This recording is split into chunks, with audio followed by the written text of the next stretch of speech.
Hello? Okay, welcome to Dungeons Podcast. I'm your host, Justin. So today, well actually, a while ago, I finished watching the Dorohedoro anime, which was based off a manga by Q Hayashida, and I was supposed to do a review for it and I forgot, so I just remembered, holy crap, I'm supposed to do a review for that anime.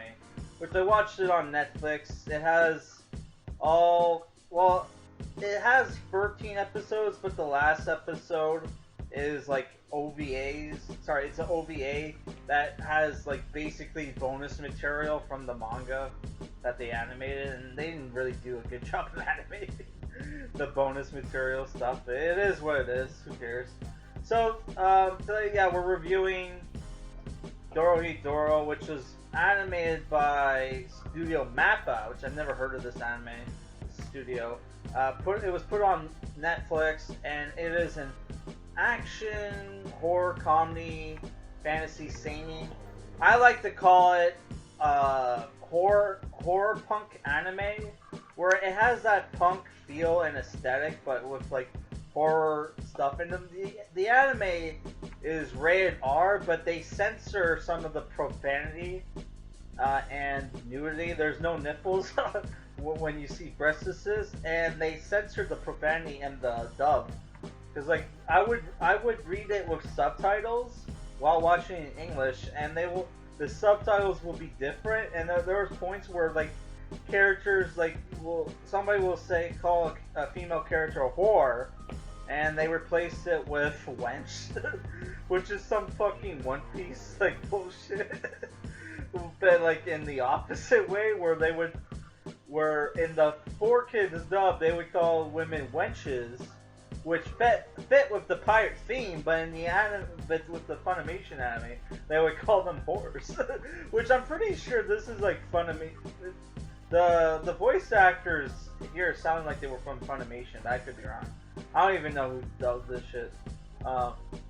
So like yeah, the anime is about basically you have this character named Kaiman who has a lizard head who lives in a town called The Hole with his friend, I think it's Nikaido, who runs like a restaurant called The Hungry Bug, and her specialty is goza, which is like it's like basically they're kind of like dumplings but filled with pork, right? And they look pretty cool.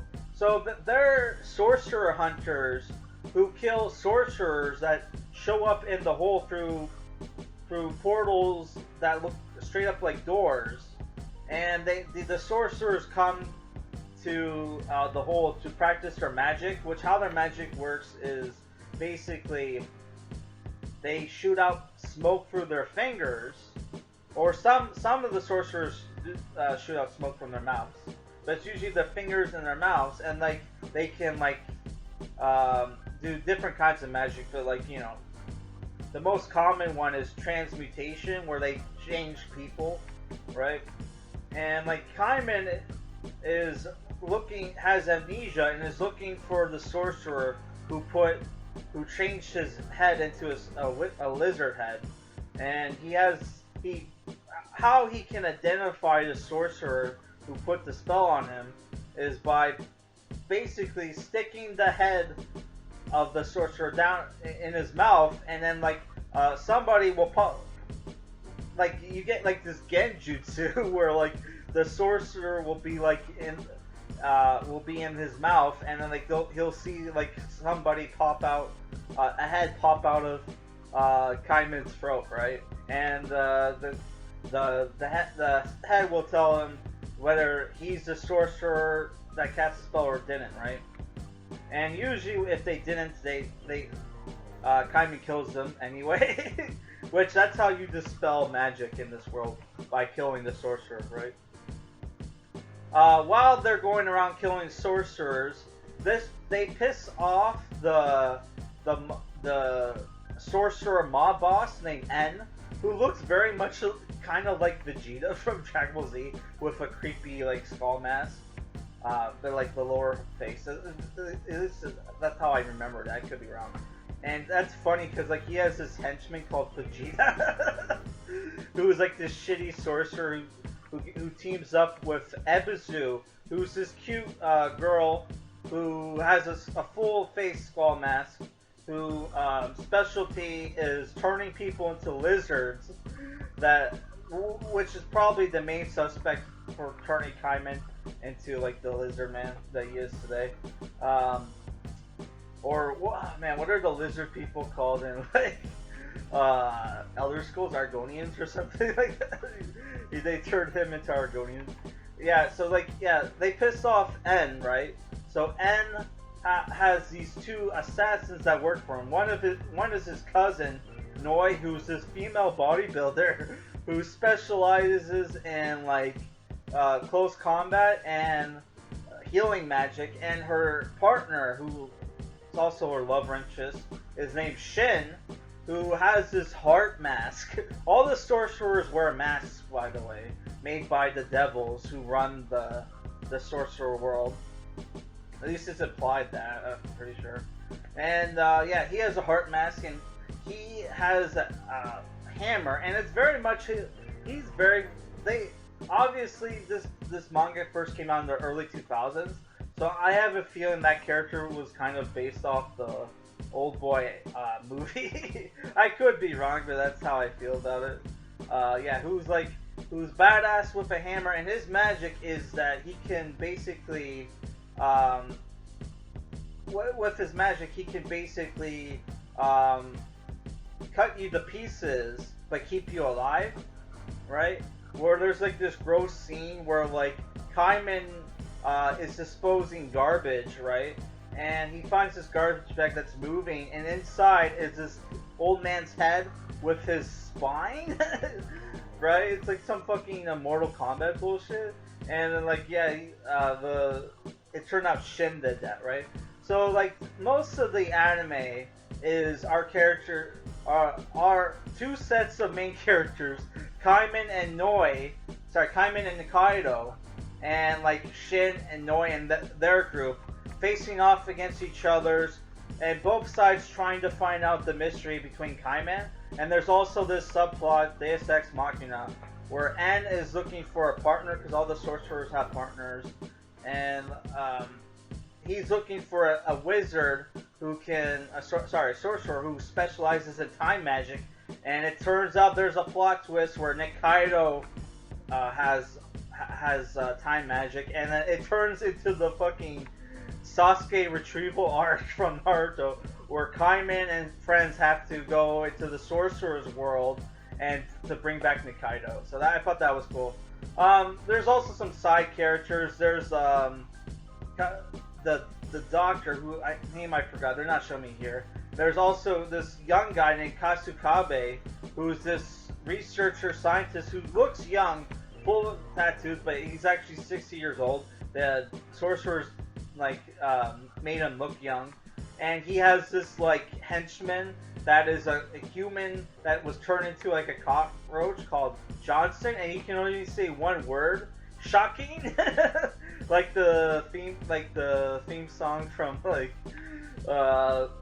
Fist of the North Star. And there's this cool there's some cool funny episodes where like our characters have to go to parties. There's an episode where our characters play baseball, which I really enjoyed that episode where like Vegeta and Ebisu is playing on the opposite team of Kaiman and Nikaido, and the Kaiman and Nikaido don't recognize Vegeta and Ebisu because they're not wearing their masks. So like they're there because they're trying to reach. I forget why they were there, but like, yeah, they're there for a reason, and they're trying to win the baseball match, and right, and like Vegeta's the pitcher, and he's like doing a really shitty job at pitching, and then like Ebisu just comes to him, and he's like, "Why aren't you using your magic?"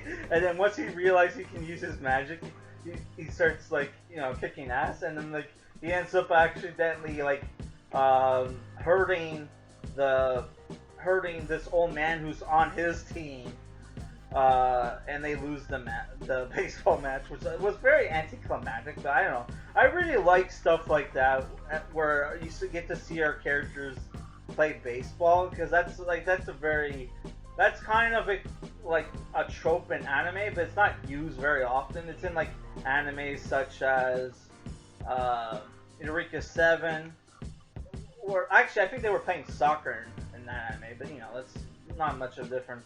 Um, Samurai Champloo and other animes where you get to see your favorite characters in their anime. That's usually action or whatever, where they get to have fun and play sports. Which that kind of was replaced by the beach episode. I hate that shit. Oh man. So I don't know. I really enjoyed this anime. Lots of cool humor. Lots of cool aesthetics. With people wearing gas masks, like leather outfits, like lots of gore and ultra violence if you love that kind of thing. And the humor is like pretty good and wholesome. Though if you're a Christian, there's a lot of satanic imagery in this anime, right? And like very disturbing like costumes and masks. Yeah, like because like obviously in the sorcerer's world they worship the devil and shit like that. But one problem I do have with this anime is they give you like, I wouldn't say they give you two origin stories for N, but like there's some contradicting like information about his background and like the OVA and versus the anime, where like where one of the members of his mafia group gets to watch this movie that he made and produced and starred, where it gives him his origin story, where like and like one of the origin story he didn't like become like a mobster till like he was like 16 or whatever, and then like in the OVA they said like, oh, at 12 he had started his mafia family, which that was some contradicting stuff. But other than that, I thought the anime was great, and I highly recommend it. I give it 8 out of 10. And I reviewed the first 2 volumes of the manga if you want to check that out. And also, there's a new manga by the author called Q Hayashida, which the manga is called Die Dark. That came out this year, and it's getting released in the West, so it's probably already out. Yeah, I haven't checked because I haven't been going to bookstores lately. Because like if you haven't seen my channel, nowadays I mostly review comics and movies and stuff. But yeah, like I also have other anime reviews. Check that out. And yeah, that's it. Peace.